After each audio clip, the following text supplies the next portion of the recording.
Okay, we've got the 15-16 patch notes here. If you hear any baby noises in the background, that's life. And if you can't make it through that in order to learn something about League and get better at the game, you're probably not making it through solo queue. So we got nerfs to Jarvan, Lulu, Nocturne, Rel, Shaco, Trundle, Jinzhao, and Yumi. And they're buffing Brand, Gnar, Alawi, Callista, Yi, Morgana, Nautilus, Kiana, Rek'Sai, Sion, Silas, and Zyra. And they're adjusting Mordekaiser, Rumble, Singe, Varus, Viego, and Warwick with system changes to Baron again and experimental Hexplate. Quite a large patch, at least in terms of champion changes, it looks like. So let's take a look. Okay, number one, they're making Battle Pass changes to kind of shorten the Battle Pass a little bit here. They have some incoming changes for the Battle Pass, starting with Season 3. So to clarify, we're Season 15, obviously, but for some reason they've decided this year to start calling Split 1, Split 2, Split 3, Season 1, Season 2, and Season 3 with the different themes that they're doing. So really they're talking about like what we would think of as Split 3. Alongside with some visual updates, we've adjusted the total number of core milestones down from 50 to 48, which should make the pass slightly faster to complete. Total rewards and XP required per milestone are unchanged, just more compressed. So obviously that's just going to mean that you're going to complete the battle pass a little bit earlier. And for people who aren't playing a ton, that's going to mean that they're able to actually complete it, hopefully, within the time that they're getting to play, or to complete more of it. So that's just a nice quality of life change for the battle pass. Summoner's Rift ranked Season 2 end. So again, there's no ranked reset like we had in previous years on the split ends, but there are rewards, which mean that if you want the certain chroma for the rank that you are able to get, you need to not demote before the end of the season. If you want a certain border, you need to not demote. So for example, in Split 1, I hit Challenger for the first time, but I ended up like losing a little bit of LP, went back to like GM, High Masters, and then I went on a vacation and decayed, and I came back and I was in Diamond 1, and apparently that's when the split ended, and I ended up with the Diamond border. So I've been stuck with the Diamond border, which I didn't expect the borders to change. And for some reason, like current borders weren't working or something. I don't remember. But I've been stuck with the Diamond border for like 4 months now. So that's kind of ridiculous, whatever it was. But yeah, just be careful with that. Obviously it says here the rank season is ending at midnight Pacific time on August 26th. So don't demote, right, or play if you don't have to, if you care about just maintaining your border. Now, if you want to practice, obviously I'm a big advocate for never stop playing. Always keep playing and practicing. But if you care about like your border being screwed up and you're on the line between demoting anyways, just camp Master 0 LP, for a little bit, for maybe a couple of days here at the end of the stupid thing if you want to keep your stupid border. This is a little bit confusing as well, because they say local server time, and this always trips people up because I had to go double check this because the server is obviously located in Chicago now, and it used to be located in California, and local server time is still Pacific time, even though the server is in Chicago. So local server time, as always for patches and things like that, means Pacific time in NA, not local time, which would be Central Chicago time, even though that is local server time. You know what I mean? So the server is in Chicago, but the server is set to Pacific time. Very confusing, but it's just always been Pacific time since the start of forever. So this means midnight Pacific time is when the season will end, and then the split will end, and then Split 3 will start on August 27th at noon, again Pacific time. This is something that they've done the last couple of years, and I haven't really commented on. I really like that they start the I guess it doesn't really matter this split, right? Because everyone's going to maintain the same rank. But when they do the reset, either at the start of the year or previous years where they did multiple resets, it's really nice that the climb, if people are racing in like high elo and stuff like that, starts at it starts at noon instead of starting as soon as the patch just finishes and goes live, which is usually at like, depending on what time zone you are, like 7 in the morning to 10 in the morning or something like that. So it's much, much nicer that they start at noon. So I appreciate that they do that. They should continue to do that. So there is a little bit of a gap here between the two.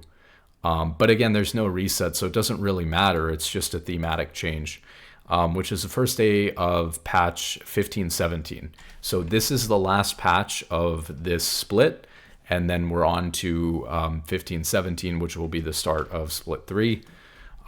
So there's obviously going to be some big changes, hopefully, on the next patch, as far as like integrating. I think they said this was a culmination of the Ionia Noxus thing, so there are going to be some big changes. I know that we're going back to the default Summoner's Rift map for the last split, which is going to be nice. To be honest, we've probably all missed the map a little bit. Similar to Season 2 start, Season 3 will not reset your ranked LP or tier progression.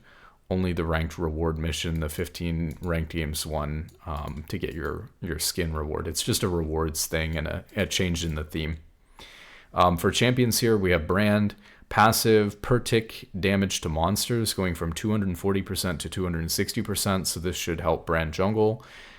His Q, Seer Ablaze stun duration is going from 1.5 to 1.75 seconds, so a little bit of extra CC duration there. An extra quarter of a second is kind of nice. And his R cooldown is going from 110 to 90 to 100 to 80, so it's minus 10 seconds on the cooldown at all ranks. These are pretty nice changes that are going to help Brand quite a bit. Gnar Q cooldown decreased. Cooldown 20 to 10 seconds to 16 to 10 seconds. So that's pretty significant. 4 seconds off at rank 1 early. And this applies to his Boulder Toss in Mega Gnar form as well. That's pretty big, focused on the early game. So yeah, I guess we haven't seen Gnar in a while. And I haven't seen a whole lot of Brand either in any role, but maybe especially not in jungle. So these changes definitely make sense. Alawi passive damage increased, cooldown decreased. So they made a lot of changes to Alawi. They landed her weaker than they intended. Okay, so they're giving her total AD ratio on her passive from 105% to 110%. And spawn cooldown on the tentacles from 20 to 7.25 seconds to 18 to 7. Not a big buff for sure. But, if she's lagging behind a little bit in performance, this could be good. Armor growth for Jarvan, 5.2 down to 4.6. So he's losing 0.6 armor growth per level. It's not a huge amount, but yeah, they're saying he's been overperforming a little bit. If he has been, then lowering his tankiness a little bit should be a fine minor change. Callista, AD growth increased, E damage AP scaling increased. She's fallen off the pro play radar, which gives us room to buffer back up for everyone else. We're steering clear for first 3 levels, as her former extreme lane dominance is what caused her woes in the first place. So they're buffing her attack damage growth, and then her E AP ratio is going from 20% to 65%. I'm wondering how relevant that is. Is this for if she goes maybe like Gunsu's or something like that? She gets some AP, but I obviously don't think Callista gets a lot of AP, but maybe she does get some AP in some builds. Like with Rageblade. Subsequent damage AP ratio is 20 to 50%. Yeah, so they're being really cautious. I don't think that these are going to be big changes. She barely has any AP, so even though the ratio is going up quite a bit, this shouldn't be too much. And the attack damage growth is very small and not targeted, like they said, at where Callista is her strongest. So I feel like that's not going to have a big impact. Lulu E cooldown increased, damage and shield decreased. Okay, yeah, Lulu's been really, really strong. They keep nerfing her. It's actually been like 6 nerfs to Lulu or something like that, and her win rate just never goes down.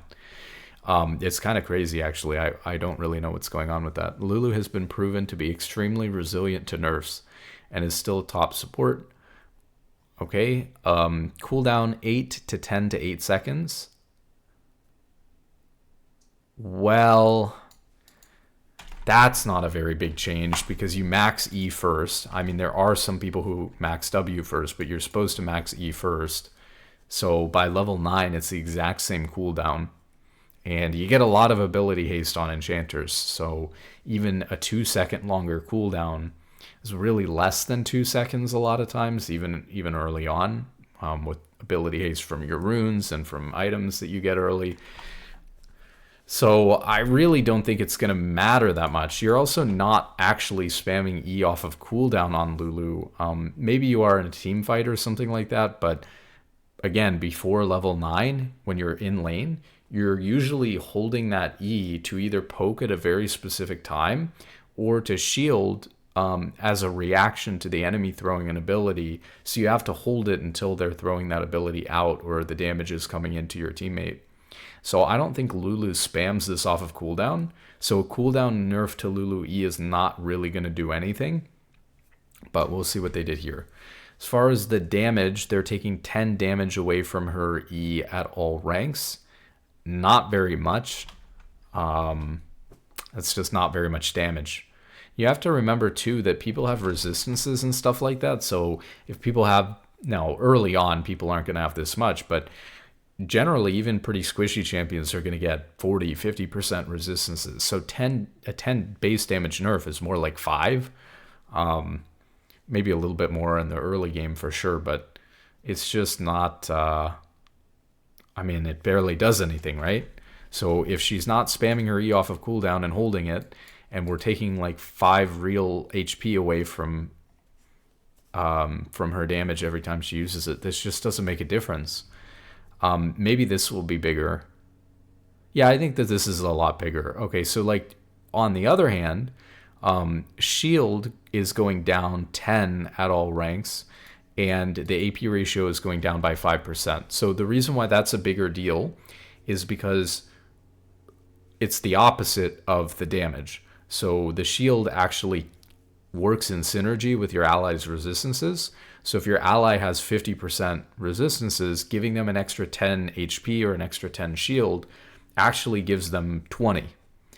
And on top of that, they're nerfing the AP ratio by 5%. Lulu does get a little bit of AP in her items, especially some that she's focused on. And so, that's going to take away maybe another 5, which is more like another 10. And then on top of that, Lulu gets items that give healing and shielding power, or amplify the amount of healing and shielding that an item or that her abilities give, like Moonstone, which will increase it by like 35%. So you're really reducing, when you take 10 base shield away from a champion like Lulu, you're not just reducing the shield by 10 or reducing the damage that her teammates are going to take by 10. When you consider resistances, it's more like 20. When you consider that between Moonstone and healing and shielding power, maybe she's increasing it another 50%. Now all of a sudden we're talking about like, I don't know, but maybe 30. So this could be the change here that makes a little bit of a difference, but the other ones are kind of meaningless. But this shield change could be a little bit big. I feel like they're going pretty light here, though, considering she's still at 52%, and I really feel like 2 of these nerfs don't do anything. Even with the cope here I did on the shield, I mean, taking 10 shield away out of like 230 when it's maxed or 240 is just not that much. Master Yi, Q now stacks Kraken Slayer and Terminus. On hit synergy, Alpha Strike now stacks Kraken Slayer and Terminus.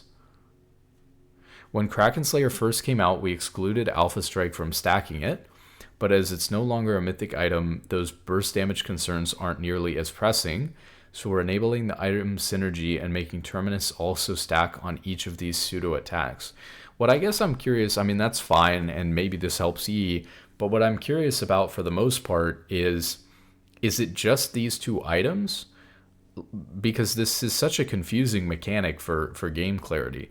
either his Q is supposed to stack on hit effects or it's supposed to not stack on hit effects. So does this mean that all on hit effects, like let's say a Blade of the Ruined King, I have no idea the answer to this.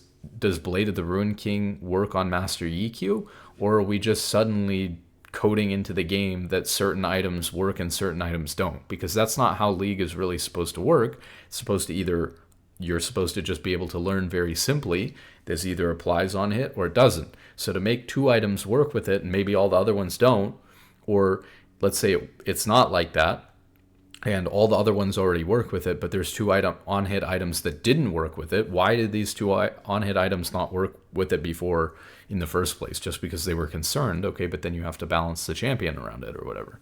So it just feels really weird to me, because either way, I don't know how this works, but either way, something was wrong with the logic, because it should either just be all on-hit effects work on it or they don't.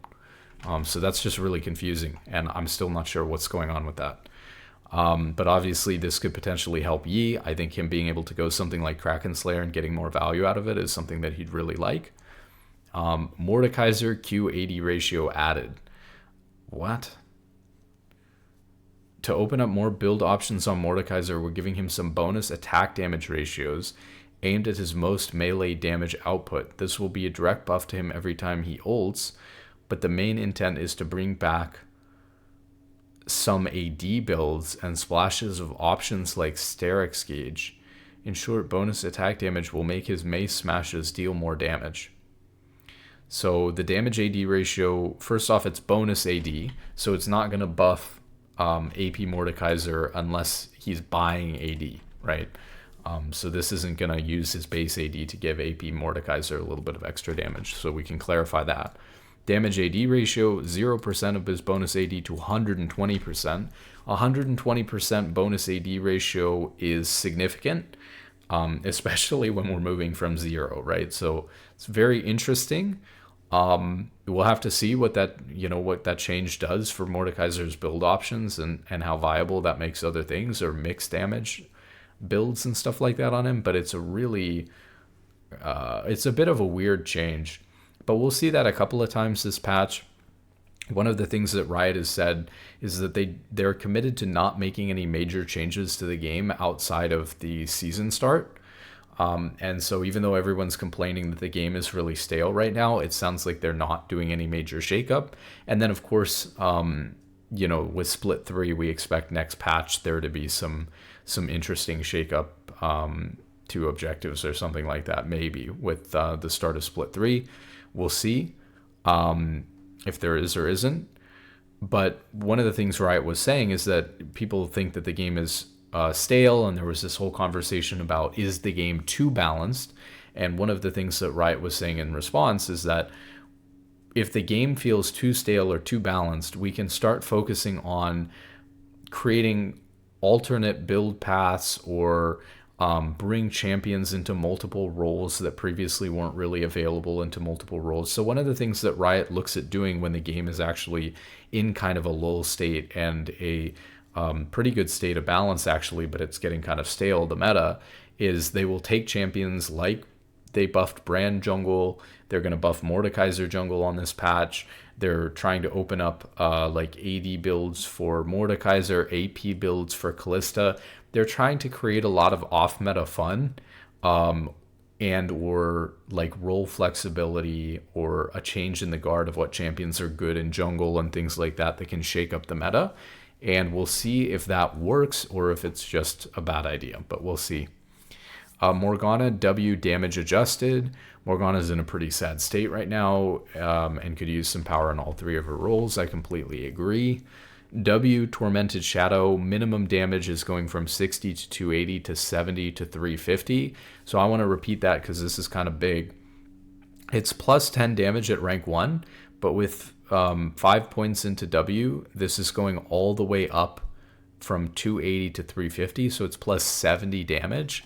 This is certainly something where you'd want to start rethinking what you're maxing on Morgana, maybe even in support, because currently on Morgana you max Q because that increases your root duration, so I think you gotta max Q. However, usually on support, you're going to max E second. And I think now you may consider, well, hold on a second. In a lot of cases, if I'm using E properly, it's not getting blown through anyways. I'm not just using it as a damage shield. I'm using it to mitigate one CC ability as it's coming out. So I don't need Morgana E to have 5 points in it in the mid game in order to get the same effectiveness in 90-95% of scenarios that I need. But if I'm getting an extra 70 damage for free, base damage for free, maybe that's even being multiplied by other things that you have, then there's a real world in which you're just going to want to put points into W there, even on support. And of course, in other roles, I think you have to put points into W to wave clear and farm and that sort of thing. Although I don't think Morgana is great in like top lane or mid lane. I think people complain a lot about Morgana support right now, and I played it a little bit this year. I put in 20 games on Morgana support. I build tank Morgana support, which is not something most people do. And my opinion is that Morgana is better than people think that she is. I think it's been a while since Morgana's been in the meta, and so she's kind of a forgotten champion, a champion that support mains haven't practiced in a long time. And sometimes you'll see that with these forgotten champions, most of them are actually bad, and some of them have just been forgotten about, and people have, just can't play them well anymore. And I think that the big issue is that people say, well, Morgana's useless unless she hits her Q, and it's kind of hard to hit her Q. Well, the thing is that you can do a lot to enable hitting Morgana Q, right? If you're competent with the champion and with the game, you can like use your ult, which slows them, to lead into basically a guaranteed Q. Or you can use ult and then straight up root them using ult and then use it to have a really guaranteed Q. And you can obviously pair Morgana with champions on her team that have some sort of initial first CC that she can use her Q to follow up, the way that she sets up her Q with her ult. And obviously you're not just spamming Qs in lane to fish for a nice Q. You're waiting for the enemy team to run at you, and then it becomes much easier to hit your Q or them up against a wall or miss position or something like that. And so, Morgana is a champion that if you're trying to run at the enemy team or the enemy bot lane and just engage on them and throw a Q at them and you don't have ult, the champion's terrible. But if they're running into you, Morgana is absolutely great. She's just as good as she always was. She's got a 3-second CC on her Q, which is longer than almost anything in the game. And she can enable it with the rest of her kit with her ult slow. And, she can even do things. So one of the things that's nice about tank Morgana is that when you open up ult, you get focused and killed a lot of times because you have to be in really close proximity. So if you're building AP Morgana, you're going to get bursted. What a lot of Morgana players do is they say, oh, well, I'll build Zhonya's. But by the time, if you go Liandry's and then Zhonya's on support, you're 7,000 gold into your build by the time you've actually completed Zhonya's. So it's not as good as people think that it is. So all of a sudden you build tank and become a CC bot, and you can actually use your ult without dying in a fight. You can use your E on yourself to help enable your ult and all of these things. So I think Morgana is a lot better than people think that she is, but for whatever reason, people are stuck on building AP instead of tank, and they just aren't good at playing the champion anymore, to be honest. But she's plenty good, right? She counters CC with her E versus most of the tank engage supports that are meta, so she's great against Rel, Leona, Nautilus. She's good against Braum too. It's just you have to realize that Braum Q does enough damage because he maxes Q that you have to put 2 points into Morgana E so that the shield is big enough to absorb Braum Q without getting popped. I think a lot of Morgana players or people who pick the champion randomly don't realize that they need to do that versus Braum, etc., etc. So she's good versus almost all of these champions. So I don't know. I think Morgana's good and people just suck at her, but we'll see. So that's a lot of magic damage base for free, but obviously if people continue maxing W last, you're not going to get access to this. This would be your last point at like level 18. So you're not going to get much of this damage. Like here at 2 points into it, you're getting an extra 25 damage. So you're not getting nearly that extra 70 damage until you're level 18, which is just not ever going to happen on support unless you're maxing W second. But again, I think you could get away with maxing W second if you're using your E properly. And then the maximum damage is going up as well. This is just obviously multiplied on this by the number of seconds or whatever that you're able to keep the W on them, which means, of course, that if you're getting an extra 70 damage, that is going to multiply by, you know, that extra 70 damage is going to multiply by however many. Oh, this is weird. Am I reading this right? So the minimum damage is going way up. Why does it say the maximum damage is going down? I'm really confused on this, because wouldn't the maximum damage just be if the W lasts longer? Let me look up Morgana really quickly. Maybe there's something I don't understand about how Morgana W works. She torments the soil, target location. Enemies take magic damage on cast every 0.5 seconds. Oh, it's increased by 0 to 100% based on the target's missing HP. I guess I didn't know that. So Morgana does more damage the more HP the target's missing. So this maximum damage is referring to, this would be if they're full HP on the minimum damage, and then the maximum damage would be not talking about the time. So not just multiplying by however many seconds the W is on the ground. This is multiplying by them having more missing HP. So there is more damage than the minimum damage if they're missing HP, but they're reducing. That's kind of strange that they're reducing it still, but they're making it so that when someone has less HP, lower HP, almost no HP, it's actually going to do less damage than before. That's kind of a weird change, because I feel like Morgana is in the state where maybe they're worried about jungle Morgana being too good if this applies to non-champions. Let me open this back up again.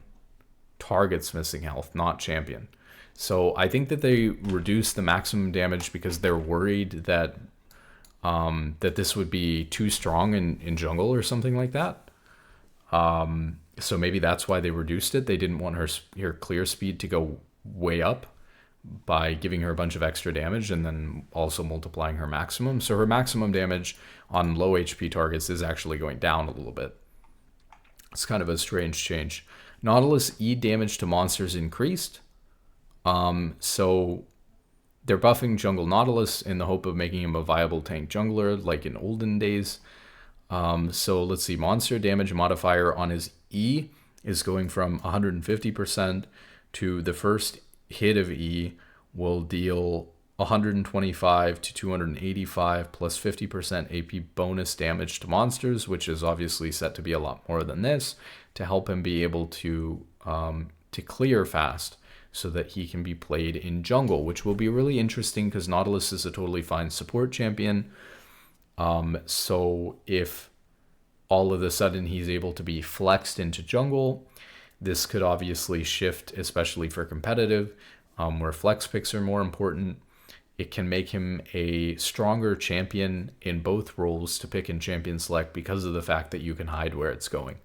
And so making Nautilus a flex pick is something that is going to be hopefully something that might shake up maybe the pro play meta. Maybe you can even flex it in solo queue sometimes, whatever. It doesn't seem like huge changes though, so we'll see. I mean, again, the difficulty with these jungle monster damage changes is you really need to know how much is it going to increase the clear speed by, and I have no idea, right? How many seconds it's going to shave off of his clear speed, or how fast or how slow Nautilus's clear speed is. Nocturne armor growth decreased. Q bonus AD decreased. So Nocturne's armor growth is going from 4.7 to 4.2. So again, kind of like Jarvan, a little bit of a armor growth decrease, but shouldn't be the end of the world. And then Q Duskbringer bonus AD going from 20 to 60 to 15 to 55. So it's just losing 5 bonus AD on his Q at all ranks. So these are pretty minor nerfs. Nocturne's currently one of the winningest junglers, so we're looking to nerf him this patch. With the experimental Hexplate getting buffed this patch, we're accounting for that by swinging a bit harder than we normally would have. Interesting. I think that these are really minor changes and shouldn't hurt him all that much. And if they're doing things like buffing experimental Hexplate, if he goes that, then maybe he's just kind of like power neutral or very, very minorly nerfed. And if he's already doing really well and one of the winningest junglers, then he should be totally fine.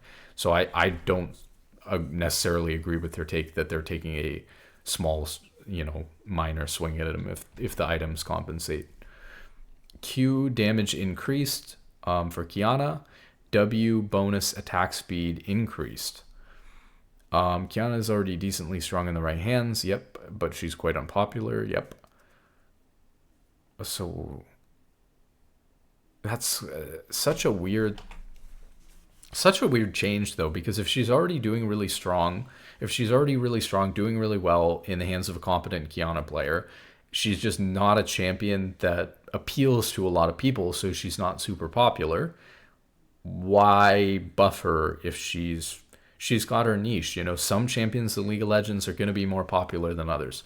Some champions are going to have a 1 or 2% pick rate, and that's totally fine because that means a whole 1 or 2% of players love playing that champion, and that's totally fine, right? You got 170 champions in the game. The reality is that actually you might expect that if every champion was a success, that you'd have less than a 1%, if it was evenly distributed or something like that, you'd have less than a 1% pick rate on everything. So you have to keep in mind that with so many champions in the game, it's not that crazy to say, okay, a champion has a 1% or 2% pick rate. It's not that big of a deal. So if they're doing fine and they're doing well in the hands of those players, no reason to buff it. I think that Qiyana's totally fine. I agree that she can be really strong when a good player is playing it. So I don't know about giving her a bunch of extra stuff for free. Base damage is going up by 10, 60 to 180 to 70 to 190 on her Q. And then her W bonus attack speed is going from 5 to 25% to 15 to 35%. So a lot of extra attack speed there. Extra 10 for free at rank 1. Oh, so it's 10 at all ranks. Yeah, so 10 damage on Q and 10% attack speed on W for free. I think that's unnecessary. Rek'Sai base AD increased. Bug fixes. Let's see. Last patch's Rek'Sai changes left her deeper underground than we wanted. So they're going base attack damage 58 to 62. That's a nice little change. And then bug fixes. Q no longer fails to deal damage if attacking at the tail end of the buff. That's crazy. That was the thing. That's terrible. E tunnel no longer travels to a different location from the tunnel exit. What was it, just teleporting her to a random spot? Okay, fine, bug fixes. This should help her a little bit. Very minor changes though. Like it shouldn't do anything too crazy. So if Rek'Sai was doing poorly, because I don't know, but if I thought people were trying Rek'Sai out, I think we didn't know where it landed yet. But if people feel like Rek'Sai is doing poorly or the win rate and the stats are suggesting that, then these probably aren't big enough of changes for AD, really. It's not big enough change to bring the champion like into relevance or something like that, if that's what they're trying to do. Rel W shield decreased. Shield 20 to 100 to 20 to 100, but instead of 13% maximum HP, it's going to be 11% maximum HP. Last patch's nerfs didn't phase Rel as much as we intended, so we're taking another swing by lowering how long she can stay in fights. So they're lowering her W shield by 2% max HP. Not a huge change. I think it's totally fine. I was a little bit surprised that when they were targeting Alistar and Braum and Leona, that they hit base armor, and then for some reason on Rel they decided to hit her shield on her W. To me, doesn't make a whole lot of sense. I'd like to know the reasoning why we're hitting the shield on Rel W instead of her base armor or something like that, like with other champions. But who knows? They're obviously working on it and getting it there. Again, I'll also say that while they did nerf Lulu, let me look at the picture again real quick. They did nerf Lulu, but the only, as far as support changes this patch, right? They're nerfing Lulu, and they're hitting. Oh, I guess they're hitting Yumi as well, but we've talked about that. They never want to see Yumi ever again. I'm of the opinion that there's like 5 enchanters that are really top tier right now. And so I'm a little bit concerned that we're still focusing on nerfing champions like Rel when champions like Lulu and, we can just go through the list, right? I'm just going to give the enchanter list again. We'll just go to support again. So number 1 most picked support right now, let's see, is this, yeah, this is still on the current patch. Okay, so Nami's the number 1 most picked support right now. Emerald Plus, 52% win rate. Lulu was actually sitting at a 50% win rate, so I don't even know that they needed to hit her. Maybe that's why the nerfs were a little bit light. Actually, Lulu seems like she's in an okay place right now. We got Thresh over here. That's whatever. Milio sitting at 51% is the 4th most picked. Sona sitting at 52% is the 5th most picked. Karma sitting at 51% when half of the people are going the wrong build on her instead of the enchanter build is sitting at 51%, is the 7th most picked support champion. Again, we've talked about Karma. People go the AP poke build on Karma, but the enchanter build has like a 1 or 2% higher win rate. So Karma is also sitting at 52%. So in my opinion, when you've got champions like Nami, Lulu, Milio, Sona, Karma, I'm, in the top 7, I'm thinking to myself, why are we continuing to hit champions like Rel, she's sitting at 50.2%, and she's the 19th most picked support champion in the game, 2% ban rate. I don't get it, right? I just don't get it. So my opinion is that right now, enchanters are much stronger, especially because of all the nerfs that have come through to Braum, Alistar, Leona, and Rel. And so my opinion is that enchanters are starting to overtake tank supports. And so I'm a little bit surprised that we're still seeing tank support nerfs and we're not seeing heavy nerfs to enchanters. I guess, to be fair, there's 2 enchanter nerfs, right? There's Lulu and Yumi. And then there's 1 tank support nerf, and it's Rel. But I don't really know how Nami is not getting touched right now. I don't know how Sona's not getting hit. I don't know how Karma, the Karma Enchanter build is not getting hit. Karma's not really even supposed to be building Enchanter necessarily. I think she's supposed to be played with the poke support build. I think most people want to play Karma with the poke support build. Like, if anything, they should buff the poke support build on Karma and nerf the Enchanter build on Karma so that, put some more power into her Q, take some power away from her E, so that people can play Karma the way that they want to, and so that the champion is balanced at a 50% win rate and is, poke support instead of an enchanter. So we have a poke support in the meta. Do something like that. But I don't know how all these enchanters are just like dominating for patch after patch after patch and not getting hit while we're still hitting tank supports. It's crazy to me. Rumble, Q damage decreased, Q and R quality of life improvements, power impacting bug fixes. Oh yeah, this was a really interesting thing that they went through. In this patch, we're fixing a long-standing set of issues with Rumble that caused him to deal less damage to champions when played on the red side of the map. This was a really weird tick thing that was going on where they were like, I forget, but I watched part of Freak's video on it where there were like 15 ticks in a second or something like that. And on the way that the game code worked was like on one side of the map or something like that, the first tick at 0 seconds didn't count. And so he was missing a little bit of damage on one side of the map, and I think it was affecting other champions as well, which we might see in here. Maybe that's why there's so many champions in the patch. So I think they figured this out. So anyways, Q Flame Splitter, damage over 3 seconds, 60 to 180 to 60 to 180.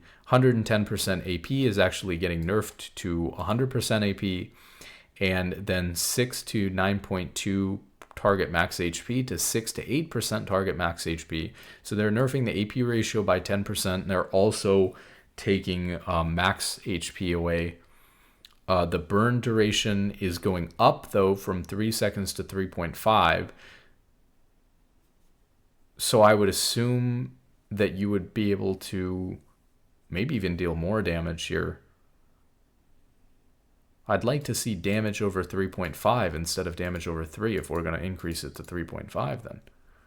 No longer occasionally fails to apply the full debuff duration, which is going to help his damage on that side of the map. Red team no longer deals delayed damage and or less damage to champions. Debuff no longer checks for targetability before dealing damage. No longer checks for 700 unit proximity to Rumble before dealing damage. I'm sure that that's just related to the bug fix or whatever. Maybe it was slowing down the process. I don't know. But whatever the case may be, I kind of have a hard time actually knowing what's happening here. These changes will result in substantial buffs in your average game. Okay, wonderful. Because to me, it's like, without knowing what the damage is over 3.5 seconds, I don't know whether this is bigger. Without doing some math, I don't know whether this is bigger or smaller. But yeah, he's going to do more damage with Q. And then the tick rate is being changed on his ult from 0.5 seconds to every quarter of a second, which now lasts the full duration across the entire damaging zone. Now more rapidly deals damage when initially dropped. Red team no longer deals delayed damage and or less damage to champions. So yeah, this is going to help Rumble quite a bit. Rumble's already, I mean, he's not dominant right now or anything like that, but Rumble's actually kind of always a scary lane bully champion. And so I wouldn't be surprised if we see a lot of, and there's a lot of top laners who have loved Rumble for a really long time. I wouldn't be surprised if we see some Rumble at least being tried after these changes, right, and creeping back into the meta. And that could be a cool shakeup anyways. I think that it's fine. I don't particularly mind playing against Rumble. I just think maybe probably top laners who don't play Rumble mind playing into Rumble. But at least from my perspective, from the other side of the map, I feel like Rumble's one of those older champions that feels really fair to play into, even if he's strong. So I like playing against Rumble. Shaco, passive damage decreased. Q damage decreased. Cooldown increased. So his passive backstab bonus AD ratio is going from 30% to 25%. And his Q bonus AD ratio is going from 65% to 60%. And the cooldown is going up from 12 to 10 seconds to 13 to 11. I have mixed feelings about this because I feel like I've seen a lot of Shacos doing really, really well. But it's also NA high elo solo queue, and so there's a lot of Shaco players specifically that are just good at the champion. Shaco's ban rate has been creeping up, so we're gonna see. So I'd want to see, for example, and I don't know, and I'm not gonna look into it, but like if Shaco was getting stronger, winning more games, just like in low elo at random ranks and stuff like that, he's just getting better and having more success to a point that's unhealthy. I could see these nerfs, but. And I've definitely seen a lot of good Shaco players in my games in NA. But I don't know that I would say that Shaco is a good champion. I don't know that I would say Shaco is OP or that I want to see the champion nerfed. So I'm a little bit hesitant for that reason. But I bet if his ban rate was going up, if his win rate was going up in lower ranks or something like that over the last couple of patches, sure. And I don't think that these are major nerfs, so I think he'll be fine. But, you know, whether it's appropriate or not really depends on that. So similar to Rumble, they're fixing the Q refresh rate with Singed, which is going to result in making it deal more damage on average, as it's more likely Singed will refresh the poison duration on his opponents. While on the red side, Singed no longer deals delayed damage and or less damage to champions. Poison refresh rate from 0.5 seconds to, again, 0.25 seconds or a quarter of a second. So this is going to help Singed, feel more fluid. Same thing with Rumble, fixing those bugs and particularly, fixing their weird differences between blue and red side that didn't make sense and were unfair. Scion, passive health loss decreased, E armor shred increased, or damage increased.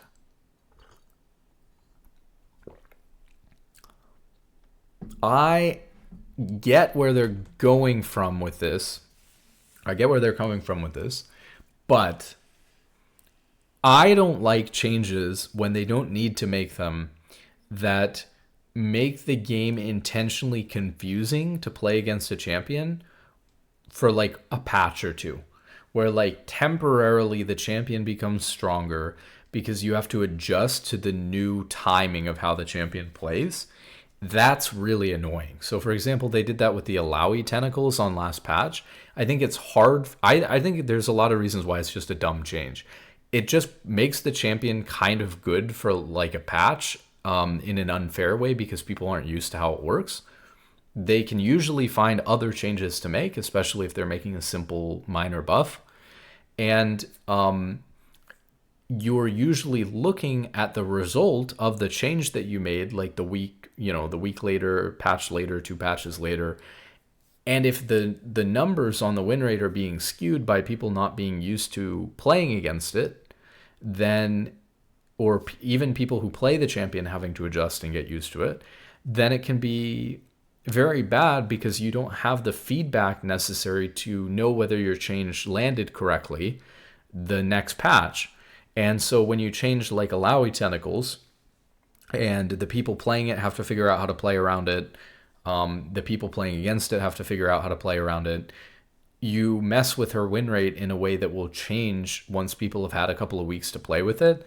So maybe your data isn't as clear as it could be, and you probably could have found another change, right? Same thing here with Sion. We're giving a small buff to AD Sion to put him in a little bit of a better spot. So they're going to change his passive so that when he dies and he gets his passive, he loses a bunch of health. He's just taking a bunch of damage and then he's healing to counteract that if he gets to hit something. And what they're doing is Scion passive, by its very nature, is this very deceptive thing where he's moving slow and then he can activate one of his abilities to give him movement speed while he's in passive. And so suddenly he'll speed up and get on top of you and start hitting you. It looks like he's dying, but then he gets onto a turret or minions or something like that, and then he starts like healing on the minions or like hitting you and healing on you, and he's able to live and deal more damage than you would expect. It does a surprising amount of damage when he auto attacks, right? That can surprise you and kill you. So it's an ability that's already surprising and difficult to play around. So people have now learned over a long time how much damage he's taking automatically per second so that they know how close or how far they have to be away from the passive. So when you make a change like this and you say, okay, all of a sudden, instead of losing 2.3 to 24.4 health per tick, now he's losing 2 to 19. Suddenly, you're going to completely change the dynamic of all of people's expectations and practice playing against Scion passive. And so what's going to happen is on this next patch, for a little while until people are used to playing against Scion passive again, there are going to be a bunch of extra deaths to Scion passive because people, overestimated how much damage he was going to take passively over time because they're used to the old version. So if you can make a buff to something else that is a minor buff to AD Scion that doesn't confuse people who are playing against it, that's a way better way to balance the game. So I don't like deceptive changes like this that make a champion good for a patch or something like that. I hate changes like this, really. And I don't think that, like I said, you don't even get good feedback if it skews your data because people are dying to it and losing games. It skews your data on how your change even landed when you evaluate the next patch or maybe in the next 2 patches till people have had a lot of time to play against it and get used to it. Roar of the Slayer, armor reduction 20% to 25%, totally fine, minor change, right? So if you're doing something like that, maybe do something like that. Maybe go 30%, maybe, and don't do the passive change. Maybe give him a little bit of higher, 5% higher AD ratio on his Q or a little bit of base damage on his Q. Well, that would help tank support or tank as well, right? So, but still, like you so many things you could do there. Okay, and his R bonus AD ratio based on travel time, 40 to 80% to 60 to 120%. Great. Give him a little bit more on that and don't do the passive change. You know what I mean? So like there's a lot of options here. He is getting a couple of buffs here across the board though, so I think that these are going to be pretty helpful. Because obviously I think this is a nice change for his passive, really nice change on his E and his ult. So this should be pretty good for him. And I don't think that Sion's in like a bad spot right now at all. So we'll see. Silas, monster damage modifier on passive, 100% to 150%. Silas is a reasonably popular jungler. So yeah, again, they're just looking at making some changes like with Nautilus, with Brand. Maybe even that Morgana change could affect jungle, her W, right? They're making a lot of changes to try to shift the jungle meta specifically, or bring some variance to the game by randomly shifting a bunch of champions to jungle or to be flex picks, to try to shake things up. And I hope it works. I hope that the game becomes more interesting because of it. But I don't know. It's a pretty narrow approach, right? Obviously, it's kind of tunneled at one role. We'll see. But yeah, so they're trying to do something with Silas jungle. Trundle jungle. Okay, Trundle's pummeling all other junglers at all ranks. Yeah, I think Trundle is really, really strong. I don't even think people have figured out all the tech yet on Trundle jungle. When Trundle jungle was last played many, many years ago, people went Zeeks on Trundle jungle. And that became not really a thing anymore because Trundle kind of fell off in jungle and being played in general. But also Zeeks was changed so that it no longer gave the slow field. Well, I think it was like a year or two ago or whatever, maybe a little bit longer, they brought back the Zeke's passive where when you ult, it creates the slow field around you again that does magic damage. Trundle loves this item, so I'm a little bit surprised that I haven't seen any Trundle players pick this up again. I don't know if it's because they're not thinking about that item, it's lost to time, or what, but I think that that's something that people haven't even tried yet that could be very, very strong, because that was the meta when Trundle was last jungle, was to build items like Zeeks and even Knight's Vow. And Knight's Vow is strong again too. So I'd be really curious what Trundle would look like if he went like Triforce, Zeeks, Knight's Vow or something like that. He could be even more potent. Maybe it's not good, but I'm just throwing that out there because I haven't seen people trying that. And it was definitely an old staple that seems like people have just forgotten about. So what are they actually doing? They're reducing stuff on his W. Bonus attack speed from 30 to 110% to 30 to 90%.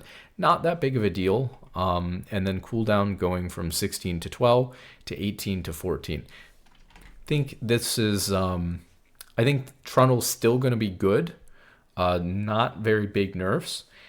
And I think that that's a good thing because I think that Trundle is one of the, he's too strong. He's kind of broken. But if these can get him into a category where it's like, okay, he's strong, a meta jungler, but not broken, then that would be great because I don't think we need to see Trundle be broken as a jungler for a patch or two and then drop off of nowhere, drop off the face of the earth for another 5 years. I think Trundle is a bit refreshing in the jungle in the same way that maybe Nautilus jungle might be to the game. And so I'd like to see Trundle remain relevant in the meta in jungle for a little while because it's a champion I haven't really gotten a chance to play against a lot in recent years, and it's finally back. And again, I think that Trundle is a very straightforward, he's strong right now, but he's a very straightforward, fair champion to play against. So similar to Rumble, even when Rumble's been really strong or Trundle's been really strong, I've never felt frustrated playing against the champion. I feel like maybe again, that's me as a support player or whatever, not being a jungler, but I've never felt like they're the type of champion that's simple, straightforward. When you die, it's because you screwed something up, and I don't mind playing against champions like Trundle. I think it's healthy for the game. Varus, Q damage decreased, W damage increased late, E damage decreased, and a bug fix. We're tweaking Varus this patch in order to make him stronger in the hands of the average player while making him weaker in pro play. To achieve this, we're nerfing lethality Varus as it's his primary pro build and buffing his on-hit builds as compensation. Yeah, that's great. Obviously, I love that as a Braum player. I hate playing Braum with the lethality poke Varus instead of the on-hit Varus. So, we'll see. Let's see. Base damage on his Q, 90 to 370, 80 to 360. So minus 10 at all ranks. That's fine. Not a lot of damage. The other thing I'll say is I heard somebody, I forget who it was, but somebody said that Varus was really bad right now. And that is not true. Varus is totally great in both forms. Both his, actually all 4 of his forms, I'll say. Tank Varus with Locket is still good. AP Varus, where you ult someone and then your Q after your ult does an insane amount of damage if you're AP. That is still good. Lethality Poke Varus, with Man Immune is still good. And on hit Lethal Tempo Varus is still, is still good on hit Varus. So he's got like 4 different builds and 15 different roles, and the champion's totally fine. So I don't know who said that, but they're completely off base. Okay, W Blighted Quiver, on hit damage 6 to 30 to 6 to 38. That's 8 on hit damage is getting multiplied by things with on hit builds quite a lot. But he doesn't get access to that until at least he has points in W, but that's fine. I think with on hit Varus, you might even max. I was trying to remember this. I think that you might max Q with on hit Varus and then W. But I think it was like debatable whether you'd max W first. I think you can max W first on hit Varus. I kind of like the W max first, but again, as a Braum player, maybe I'm synergizing too much with the hitting. Okay, E Hail of Arrows, 60 to 220 to 60 to 180. So again, that's another ability where they're nerfing some base damage because it's really strong with the Lethality Poke Varus, 100% bonus AD to 90% bonus AD, so it's also losing 10 damage on the ratio here, 10% on the ratio here. Bug fix, targets will once again take damage per blight stack on them when Varus R spreads to them from the primary target. That's actually a very major fix, because which is probably why it's listed up here instead of in the regular bug fixes. Yeah, that's really major, because you do a lot of damage with your blight stacks, and also popping your blight stacks, I believe, reduces the cooldown on like your E and your Q as well.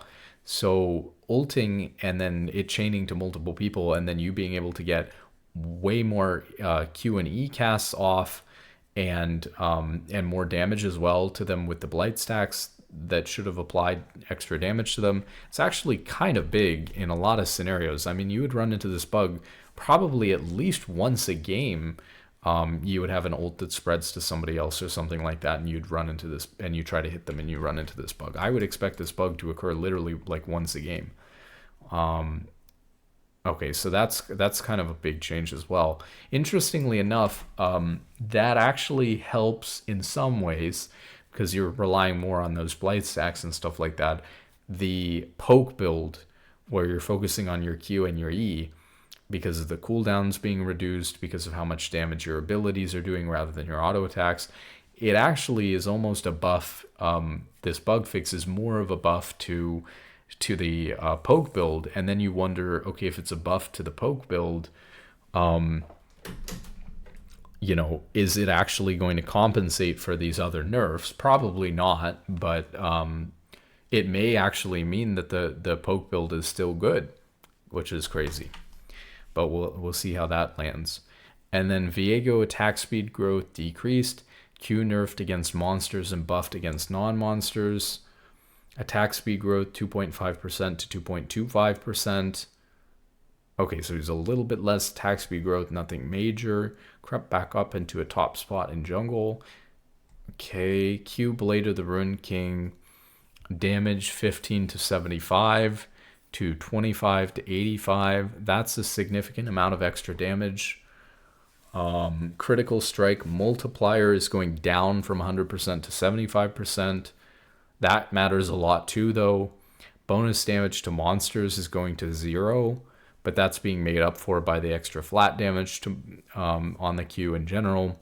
And then Mark minion healing is going from 50% to 100%, and Mark monster healing is going from 145% to 125%. Are they trying to put lane Viego back? It's kind of strange. Shifting, oh yeah, we're going to be shifting some of his power from the jungle into solo lanes, where many players used to play him when he came out. I know that he can be played in solo lanes, but I wouldn't say that many players played him in solo lanes even when he came out. I don't know that that was true. I think that some people played him in solo lanes. I don't think he was a popular solo laner at any point, but maybe I'm off base on that. Mark champion healing 135% to 150%. A lot of little changes all over the place, but I think the net result is a buff to Viego jungle. And to lane Viego, of course, probably even more to lane Viego. But what's weird is that, so they said they were nerfing jungle? Instead of a straightforward nerf, we're going to be shifting some of his power from jungle into solo laners. I mean, I don't know. Maybe I don't understand some of these mechanics here, but my guess is that this makes him a lot stronger everywhere. Maybe not a lot stronger, but I would expect this to actually help him in jungle as well.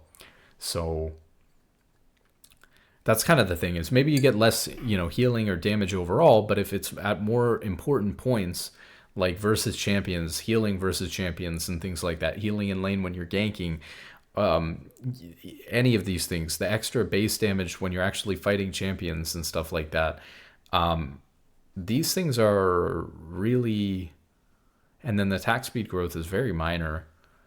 These are really positive changes for Viego, I feel like. But anyways, we'll see on that one as well, I guess.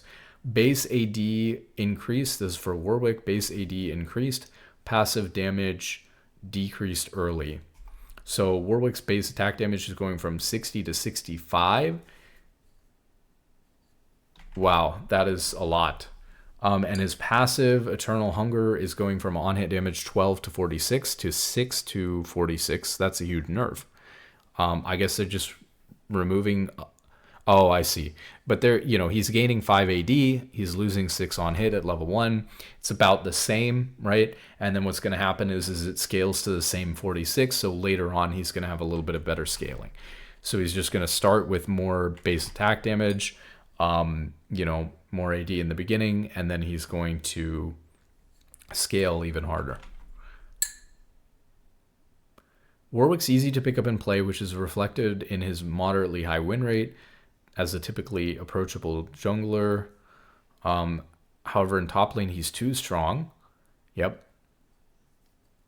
We're shifting some power away from his early game passive into his base attack damage in order to weaken his early game resourceless healing, while leaving his damage and Q healing intact, or even buffed in some cases. We intend for these changes to be neutral for Warwick jungle, but power negative for top lane.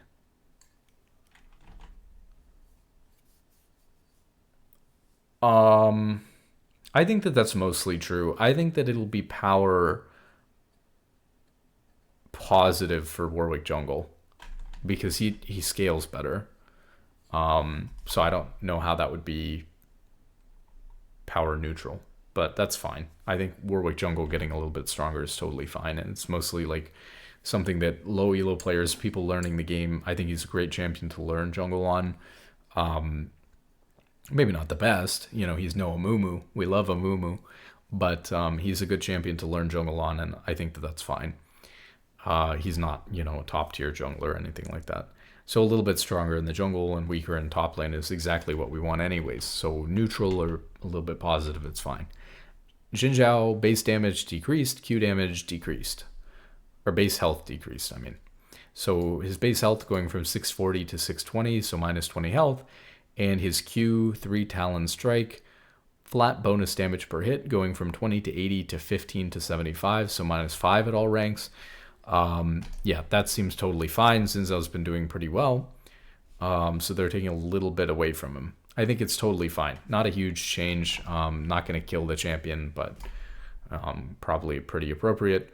So yeah, they're basically saying that, Yuumi is starting to get better. They've been nerfing her like 3 or something times now. Because even when she got up to like a 48% win rate, they started getting worried that she was becoming good again because her pick rate was going up. And they basically said that they want Yuumi to exist in the game as a way for new players to get into the game without having to click and all that stuff. As a way for people to be introduced to the support role and things like that, without making it basically a super giga easy champion to introduce people to the game. and but they don't want her to be ever like viable in high elo or competitive or as like a climbing strategy. And she's obviously a very problematic champion for a lot of reasons we've talked about. She's probably the most fundamentally, like champion design wise, Yumi is the most broken champion in the game, right? I think if you had a poll of what champion you want removed from the game, even though Yumi has been bad for a long time, people would still say that Yumi is like unfortunately, like has the most design flaws that would result in us wanting the champion removed from the game. But, it is what it is. It's fine.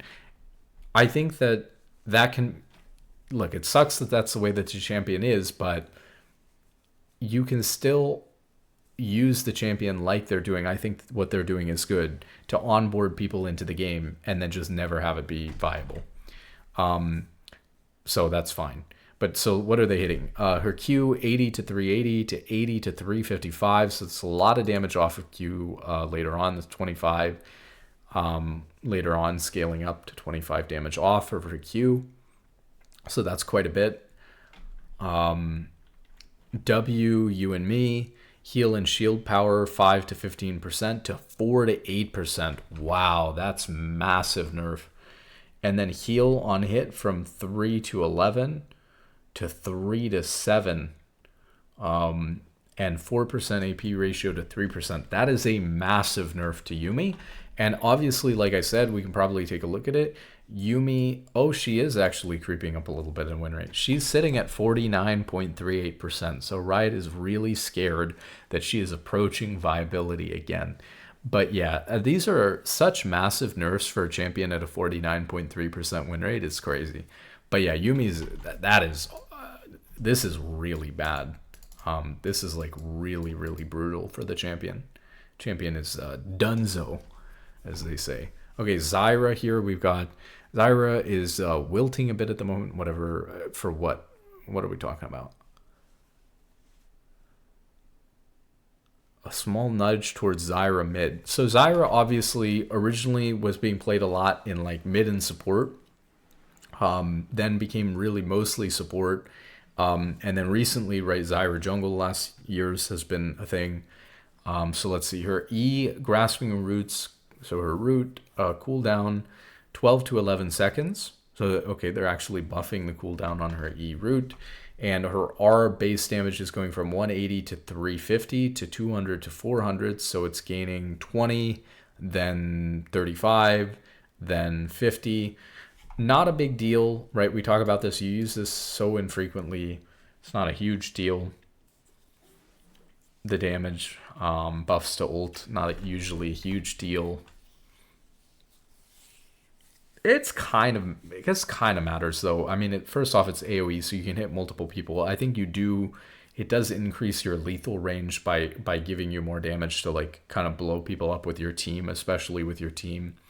Is this going to impact one role more than another? I really don't think so. Why would this impact? I think this is just a buff for jungle, support, and mid. I don't know why this would impact mid more than the other ones, like they're saying. I guess because it's her ult, but it's base damage, so it's something that support and jungle are going to have access to. If anything, it actually makes mid lane Zyra a little bit weaker relative to support and jungle because of the fact that, I mean, they're all stronger, but if you're comparing it or choosing which role you're going to play it in, getting this damage for free in support means that your ult is going to do well,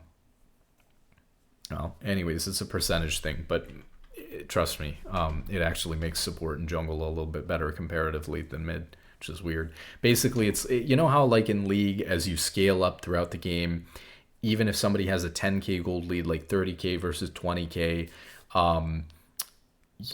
like that's a 10k gold lead. But then if you went to like 90k versus 80k, it's still the same flat 10k gold lead, but percentage wise the gold lead is much smaller now, and so the teams are much more on even footing. In the same way, if let's say Zyra mid is doing 700 damage with her ult because of all this AP she has, and in combination with like her plants and stuff like that, but support is only doing 400, when you give them both, let's say plus 50 base damage, and now support is doing 450 and mid lane is doing 750, they're actually getting closer percentage-wise in the amount of damage that they're doing. It's bringing support's power level in terms of the damage that you're doing with ult closer to the power level that you get from mid lane. So not a big deal, but it actually makes support and jungle, where you're getting less AP compared to mid lane, relatively stronger, which is the opposite of what they intended. So I'm just pointing out that that's the opposite of what they intended. Okay, final changes here. They have the items, experimental hex plate, overdrive attack speed 30 to 50%. It's quite a lot. And overdrive movement speed 15% to 20%. Yeah, this is really crazy, because I actually think that experimental hexplate it's not like a non-built item. This has a couple of niche users that really love the item. I think that it's stronger than people give it credit for, actually. So these are massive buffs to it. Experimental hexplate has been a very niche item, hardbound to specific champions. Hello Nocturne. We'd like to open it up to more users, so we're giving it strong buffs to its empowered state. I mean, yeah, this might be a step too far, to be honest. I think that the item is already fine, and the problem is that people weren't trying it or utilizing it on as many champions as they could. For example, we talked about like Tank Varus. Tank Varus is the type of champion that I think could also get, or was getting, experimental hexplate. I think that there's a lot of AD carries that could. I mean, this is a whole nother topic in and of itself, but like Dantes was obviously building experimental hexplate on a lot of traditional ADCs. But I think that there are very ult dependent ADCs that absolutely could be looking at experimental hexplate, sometimes like Ashe, like Varus. And I just think that they're not doing it, and I'd like to see them do more of it. I actually agree to a certain extent with Dantes that ADCs should build more tanky. Some people might say that his climb disproved it, or the fact that he recanted on his statements about tank AD carry items being good and stuff like that. I actually completely disagree. I think that he said that because he was trying to put a tail end on his challenge. I think that the reality is that Dantes just didn't do what he needed to do, like mentally and in game, about learning the AD carry role in order to get good at it, and it didn't really have to do with his itemization. So one person failing to climb on ADC doesn't prove that tank items are bad on ADCs, and I've actually conceptually been saying the same thing for years, that AD carries should be building more defensive stats. You can just look at how efficient they are in order to learn or understand what I'm talking about here. But I mean, just as a basic example really quickly, a ruby crystal costs 400 gold, gives 150 health. A longsword costs 350 gold, gives 10 AD. So we think about that and we say, okay, so if we get 150 HP, how much damage do we need to deal? How many auto attacks do we need to do with our new longsword in order to make up for the health that we got from the ruby crystal? And the answer is that because the enemy again has resistances, again early it's going to be less, but if the enemy has like 50% resistances, you're going to have to hit somebody 15 times with the longsword, 10 damage times 15, to do 150 health worth of damage, and that's not including resistances. If you include 50% resistances, you have to hit somebody 30 times per life, or from a base or something like that. You have to hit somebody 30 times to deal as much damage as a ruby crystal. And they're about the same cost. I mean, a ruby crystal is 50 gold more, but you have to hit somebody 30 times. Now think about this as well. In a quicker fight, where you definitely don't get to hit somebody 30 times. So you could think about it as like over that like sequence on the map, like between recalls or that life.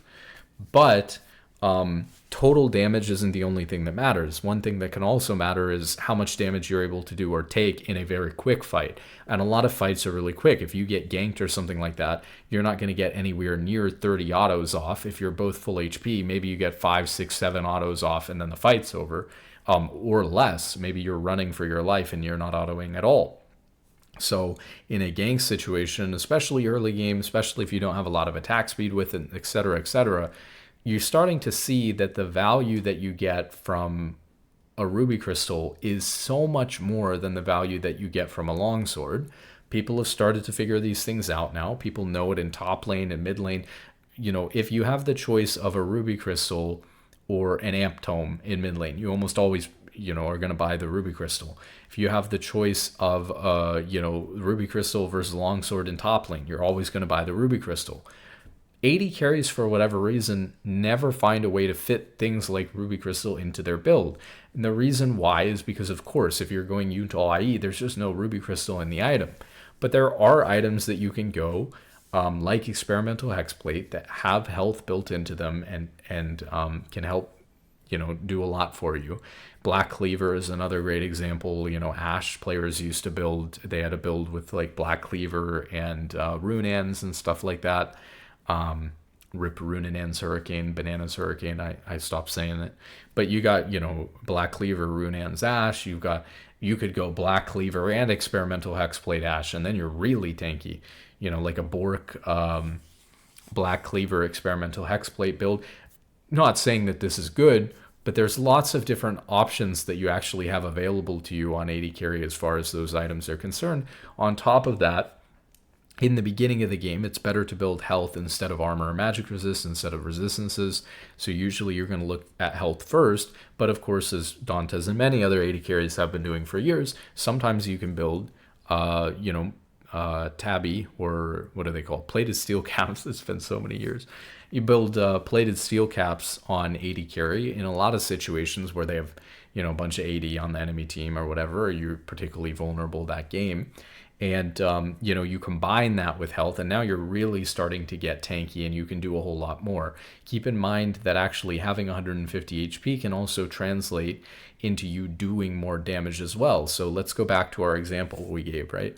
So 30 auto attacks. Well, if you're doing 30 auto attacks over the laning phase, a lot of those auto attacks, even if you're managing to weave them in, or you're specifically trying to weave in these poke auto attacks to get use out of your longsword, if they were just going to sit at full HP before, they're just health regenning for free a lot of the auto attacks that you're putting in anyways. So you're actually going to need more than that to compensate for the fact that they're getting health regen for free to make up for the damage that you would have been dealing one auto attack chipping away at a time.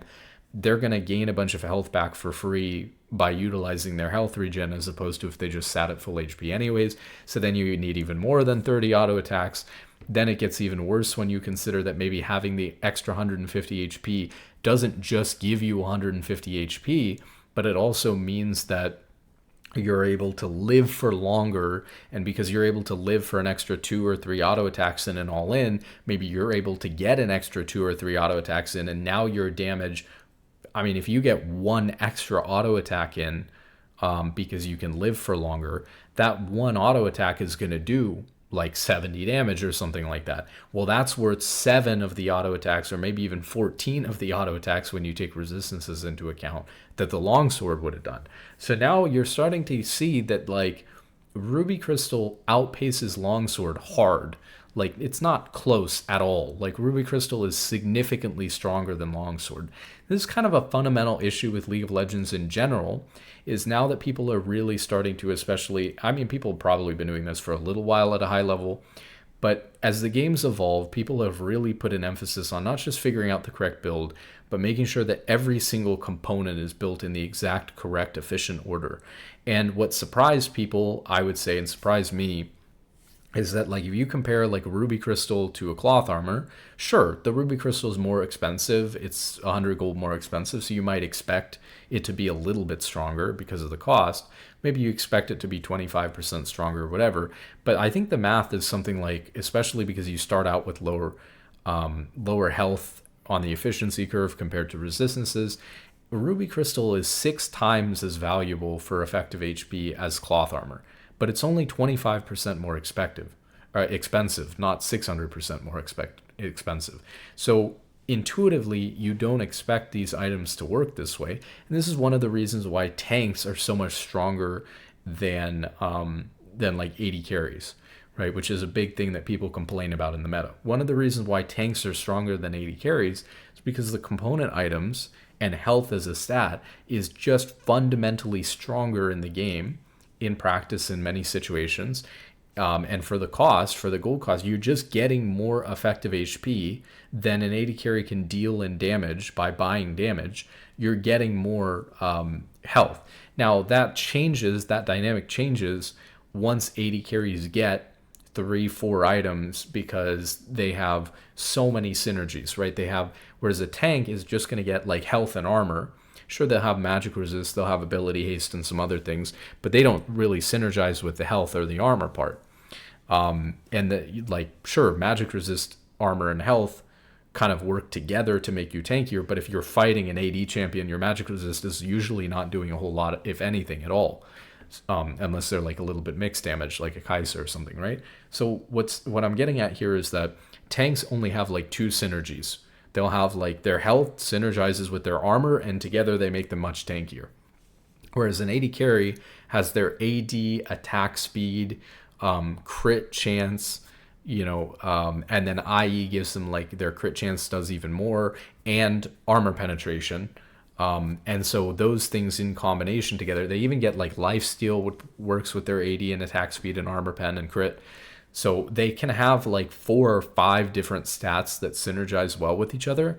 So once an AD carry gets the items, 4 or 5 items, 3, 4, 5 items, they're strong enough with their stat synergies to outpace tanks if they can get there.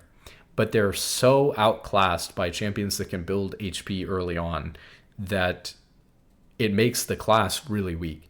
And I think that if Riot's taking a look at why are tanks so good, I would start to question whether Ruby Crystal and tank items in general should be so much more valuable than longswords. And I would start to question things like, why is Ruby Crystal so much better than Cloth Armor? They're both tank stats. If you're a newer player and you haven't really thought deeply about these items, it doesn't seem like it's going to make a huge difference. You might even think, hey, if I'm laning versus an AD champion, Cloth Armor is better than a Ruby Crystal or something like that. You might think that intuitively. But Ruby Crystal is like 6 times better for your effective HP. So even against that. So it's not even close. So obviously that's something they could take a look at. So that's my rant on that. Baron Nashor. When we removed Baron's health regen in the last patch, we overlooked the extra health regen that got added to him for every minute of the game. We found that sneaky stat allocation and squashed it. So now Baron really won't regen more health mid-combat. As with last time, we're compensating his health to make the average Baron fight take about the same amount of time. So health per minute, 180 to 190. Health regen per second gained every minute, 0.375 to 0. So every minute of game time, even though they reduced his base health regen all the way down to 0, every minute of game time he was gaining more and more health regen, so he had health regen. And then they've gotten rid of that, so now he actually doesn't gain health regen. And then they've made his base health up by 300, and then every minute of the game that goes by is up by another 10 HP when he levels up every minute. So he will have more HPs to, just to basically be net neutral with the health regen that's gone based on the average Baron take time or something like that. So it should be about neutral. Very just, minor change, but I think positive one for simplifying the game. Love to see it. We had a really good suggestion last time when we talked about the last Baron change, which, as I said, I was thinking about that moment at, I think it was the Worlds, where someone got Baron stolen against them because Baron leveled up. Baron levels up and gains this health per minute, right, in order to get more HP. He leveled up on the minute, and then that was the second that they went to smite the objective, and so his smite was off by whatever, less than 180 HP when it leveled up. And then the enemy jungler came in and stole it because its HP ticked up, right as he went to smite it. And so I said, is there a way? I said it in the video. I don't know how, because at some point he has to gain the HP, right? If you want Baron to get progressively stronger throughout the game, then he needs to gain the HP.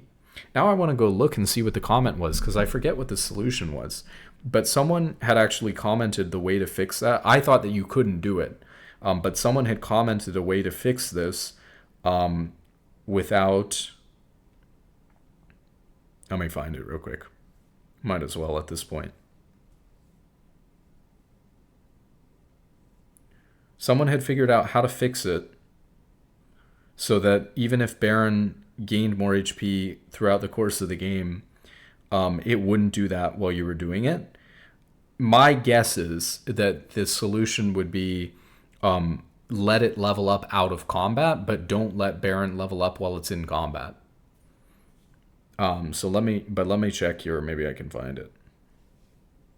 So this is patch, what is this patch? 15.16? So this would have been on 15.15. So let's see what I got here. Patch 15.15.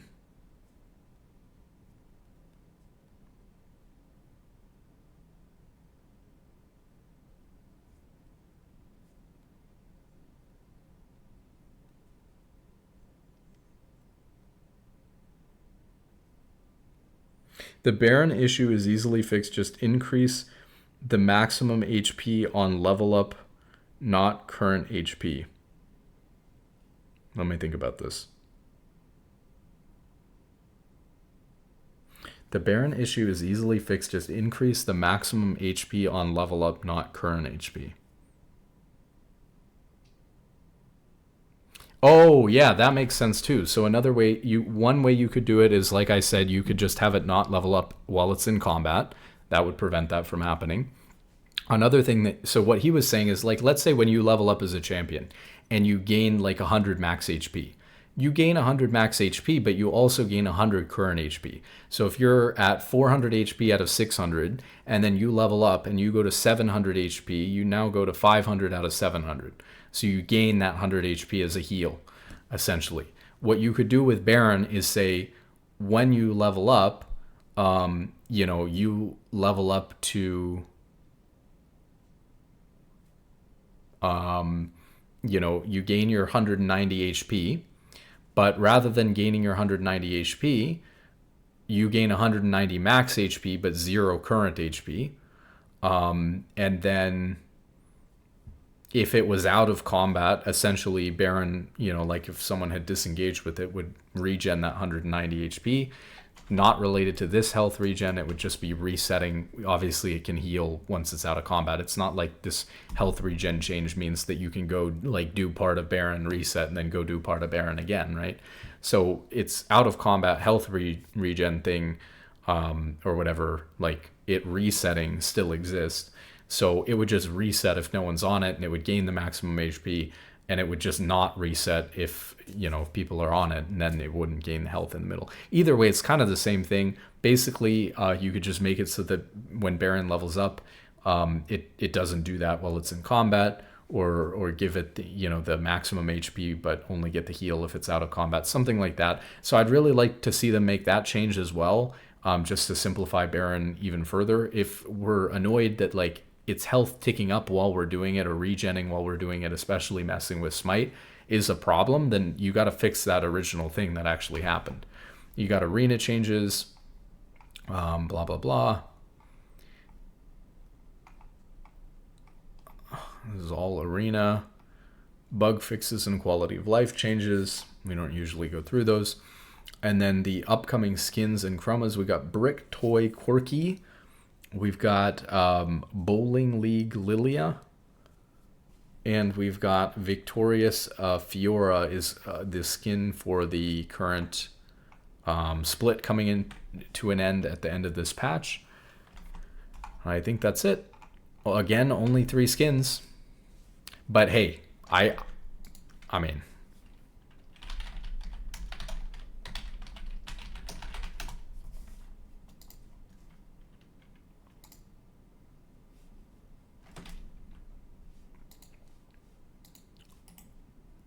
I think that Riot has made enough money last patch with this skin line that I think they could release no skins this patch. I think that they're going to make a lot of money. And so I think Riot's doing fine. These Spirit Blossom Springs, Hot Springs skins or whatever that they're doing, these are money makers. Okay, so Riot's doing totally fine. Do not worry about it. They are making bank.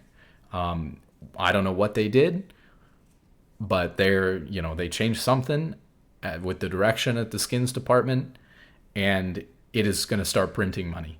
With that being said, good luck in solo queue. Have a wonderful day.